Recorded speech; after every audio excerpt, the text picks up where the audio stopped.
चलो, तो हम हमारा चैप्टर चालू करें अब, है ना। हमारा चैप्टर चालू करते हैं। हमने पढ़ लिया था मनी मार्केट, है ना, यहाँ तक हमने पढ़ लिया था। अब हम स्टार्ट कर रहे हैं sir capital market. Sir capital market क्या होता है?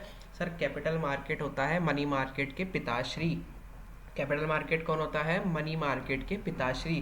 क्यों सर? क्योंकि देखो मैंने लिख रखा है, मनी मार्केट क्या था? इस deals with short term securities whose maturity period is less than 1 year, है ना। जिसका मैच्योरिटी पीरियड 1 साल से कम का होता है वो मनी मार्केट कहलाता है।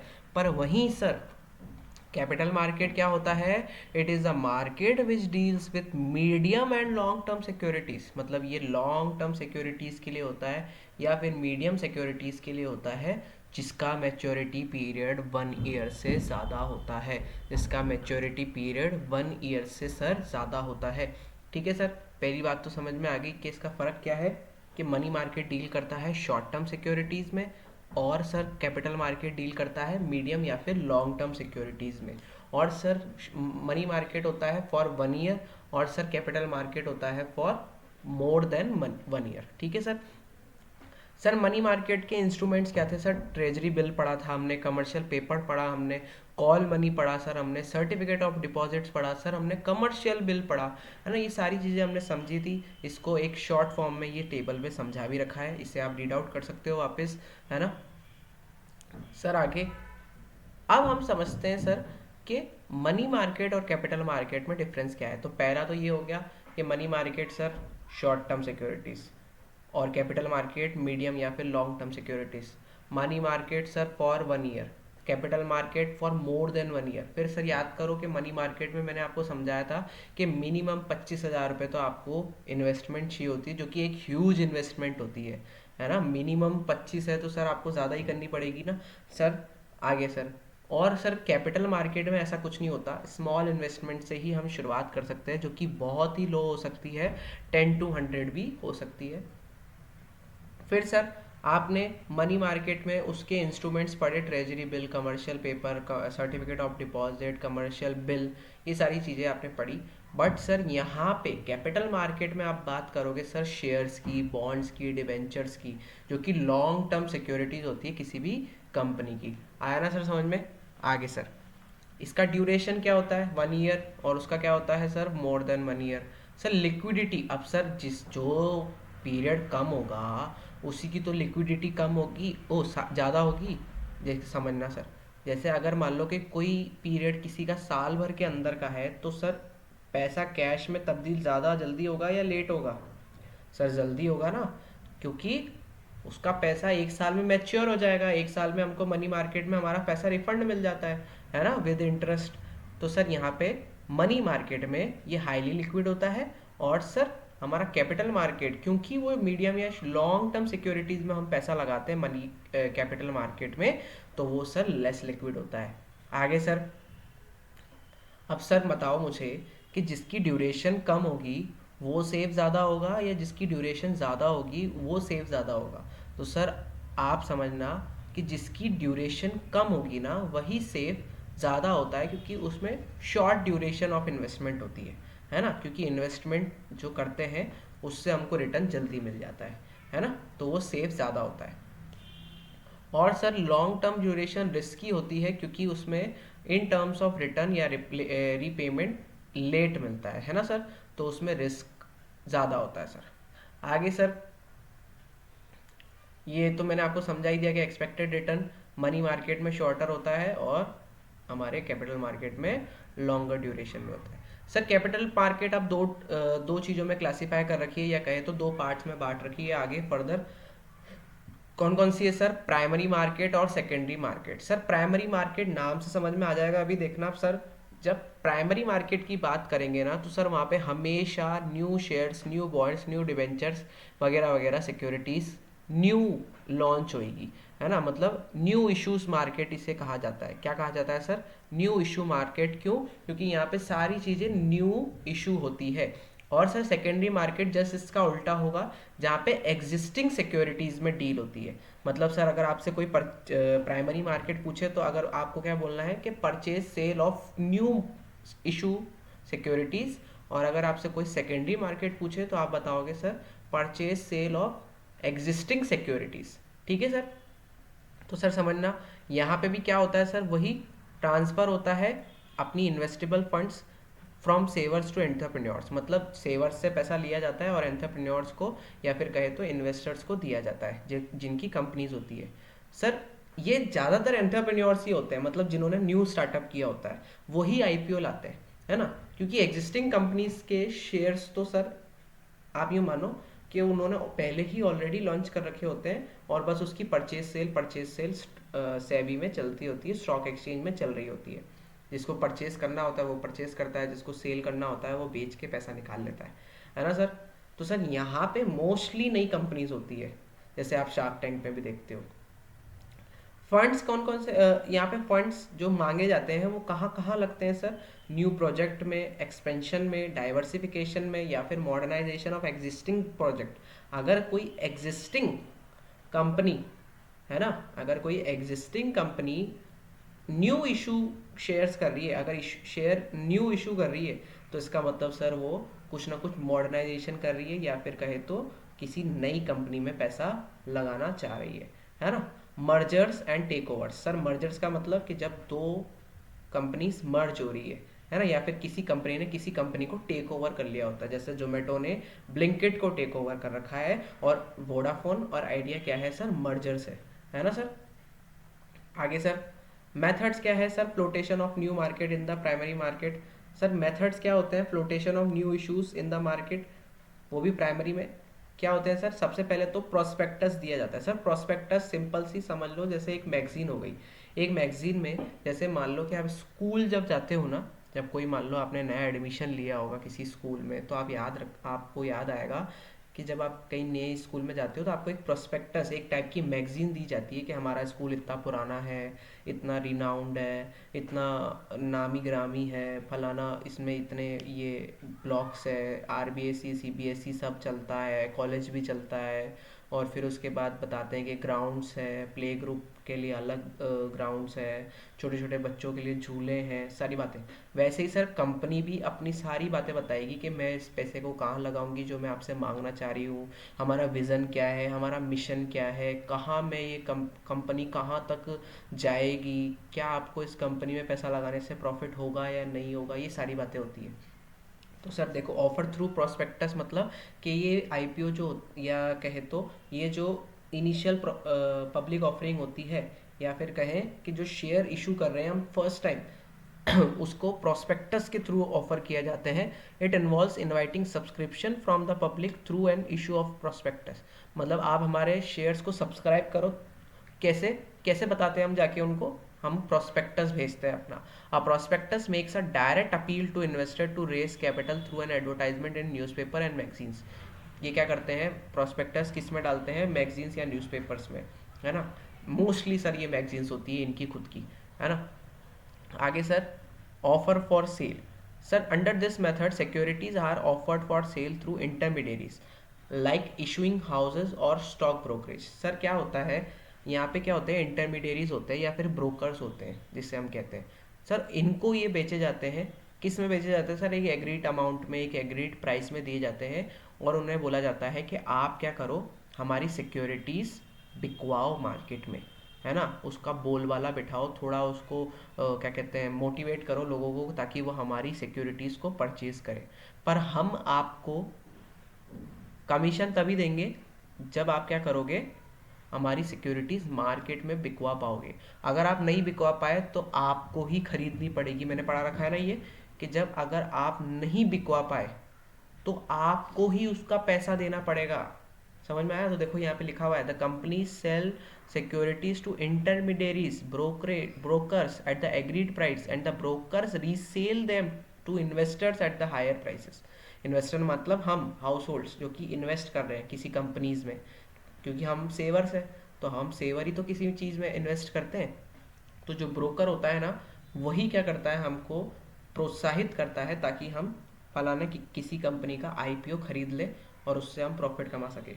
और अगर वो बेचने में नाकामयाब रहता है तो उसी को ही वो सारी भुगतनी पड़ती है, मतलब उसको वो जो एग्रीड प्राइस है उसमें उसको खरीदना ही पड़ेगा। ठीक है सर। उन्होंने वैसे ही ऑलरेडी सेल कर चुके, कंपनीज तो अपना मार्केट सेल कर चुकी है। ठीक है सर, आगे देखते हैं सर।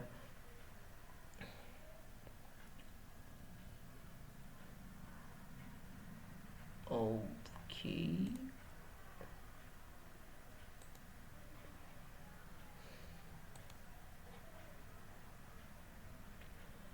Wait a second.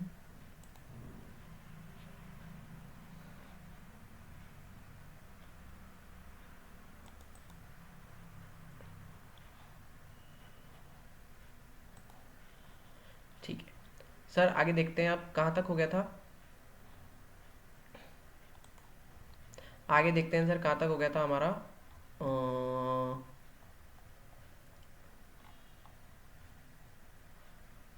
हाँ, तो हमारा ऑफर ऑफर फॉर सेल हमने समझ लिया था। ठीक है, अब आगे देखते हैं sir private placement. Sir private placement, Shark Tank, बार बार मेरे को शार्क टैंक का ही एग्जाम्पल याद आता है क्योंकि वो बेस्ट एग्जाम्पल होता है। It refers to process in which securities are allotted to institutional investors and some selected individuals. बहुत बार ऐसा होता है कि प्राइवेट प्लेसमेंट्स देते हैं, मतलब बेसिकली प्राइवेटली किसी को बेच आते हैं हम अपनी सिक्योरिटीज़। जैसे कोई इंस्टीट्यूशनल इन्वेस्टर्स हो गए या कोई सम इंडिविजुअल्स हो गए, जैसे शार्क टैंक में जो लोग बैठे हुए हैं ना, वो इन्वेस्टर्स होते हैं। तो उनको हम जाके प्राइवेटली अपने शेयर्स को बेच देते हैं। तो यहाँ पे वो भी हो सकता है कि हमने अपनी आईपीओस का फलाना हिस्सा, 0.1 कहते हैं ना, 1% शेयर्स हमारे कंपनीज में हम आपको बेचना चाहते हैं फलाना इतने रुपीज़ में, इतनी इक्विटी हम देना चाहते हैं। तो वो यहाँ पे होता है सर। आगे sir, right issue, it refers to issue in which new shares are offered to the existing shareholders in the proportion to the number of shares they already possess। बहुत बार ऐसा होता है सर कि कोई एग्जिस्टिंग कंपनी होती है, कोई एग्जिस्टिंग कंपनी है ना, तो उसके जो शेयर होल्डर्स होंगे, है ना, उसके जो शेयर होल्डर्स होंगे, एग्जिस्टिंग शेयर होल्डर्स होंगे, उन्हीं को ही बोला जाएगा कि देखो हम नया कोई आईपीओ लॉन्च कर रहे हैं, देखो हम कुछ नया चीज़ बना रहे हैं जिसमें हम अब नई कंपनी खड़ी कर रहे हैं, जिसमें हम नई आईपीओ, नई शेयर्स इशू कर रहे हैं। तो आपके पास मौका है, हम आपको थोड़े से कम, है ना, थोड़े से कम प्राइस में हम आपको दे देंगे। जितना प्राइस हम बाहर पब्लिक में मांगेंगे ना, उतना हम आपसे नहीं मांगेंगे क्योंकि आप तो हमारे अपने हो, है ना। तो शेयर होल्डर्स जो कि एग्जिस्टिंग शेयर होल्डर्स होते हैं ना, उनको एक प्रपोर्शन, जितना उनका प्रपोर्शन होता है उसमें उनको क्या कर दिया जाता है, ऑलरेडी जो वो पजेस करते हैं उनमें उनको बेच दिए जाते हैं। जैसे कि एक बात समझना सर, कि जब आपकी दुकान हो, सपोज करो आपकी कपड़ों की दुकान है, रेडीमेड की दुकान है ना, तो लेट सपोज कि हम साड़ियों की दुकान लेते हैं।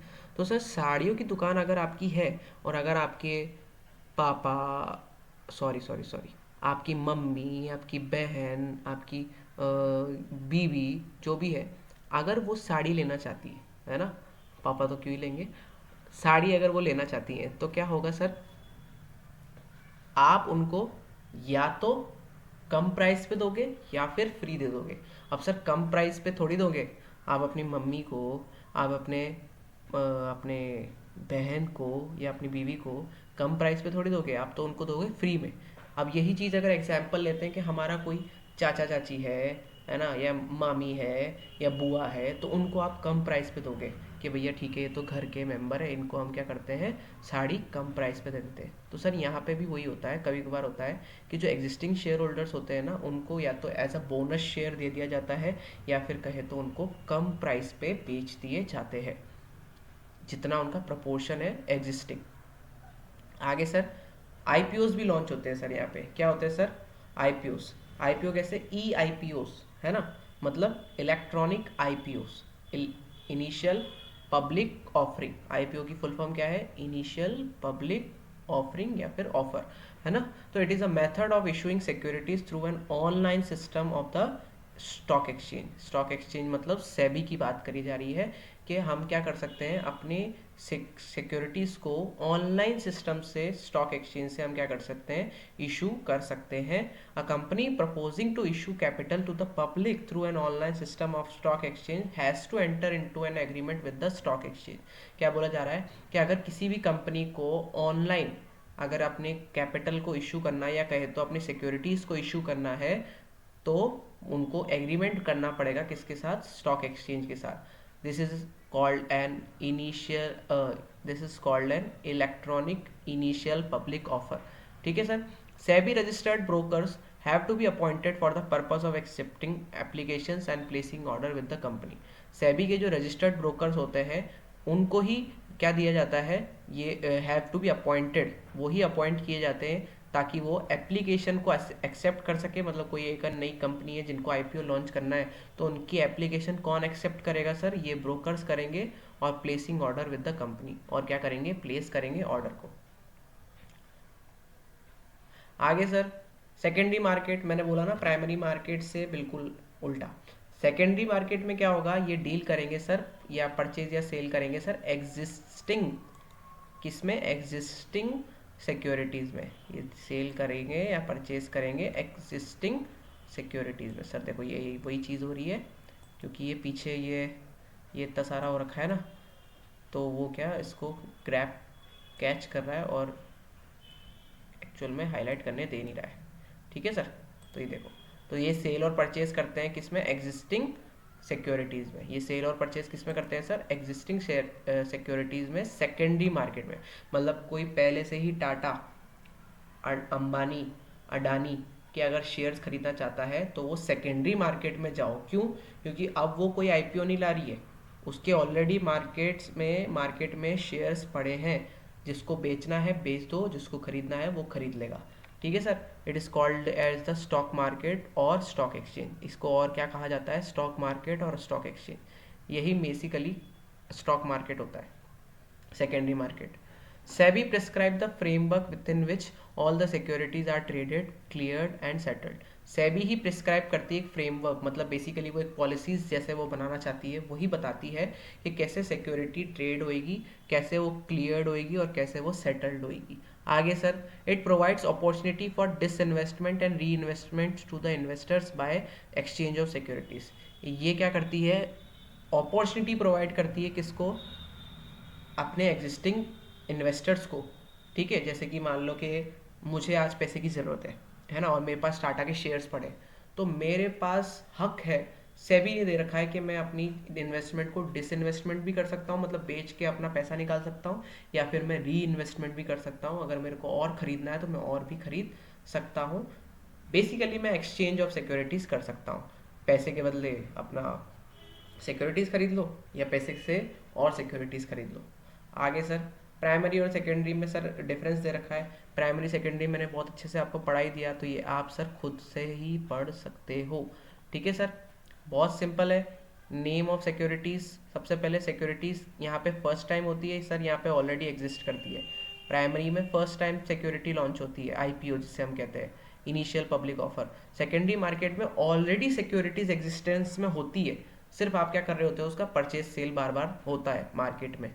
प्रोसेस ऑफ ट्रांजैक्शन क्या है सर, यहाँ पे investor issue directly to investor और थ्रू एन इंटरमीडियरी। सर यहाँ पे इशू करते हैं डायरेक्टली इन्वेस्टर या फिर इंटरमीडियरी के थ्रू।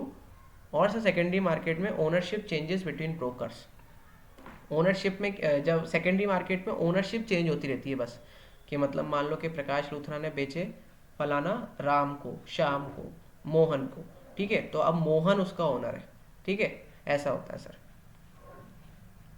आगे sir, capital formation promotes direct capital formation. यहाँ पे प्राइमरी मार्केट क्या करती है, डायरेक्ट कैपिटल फॉर्मेशन प्रमोट करती है, और sir secondary market indirectly capital formation promote करती है। क्यों, क्योंकि सर कहे तो एक्चुअल में प्रमोट तो सर बेसिकली डायरेक्ट कैपिटल ही हो रही है, क्योंकि आईपीओ जब लॉन्च होता है ना तो डायरेक्टली पहली बार पैसा जा रहा होता है कंपनी को।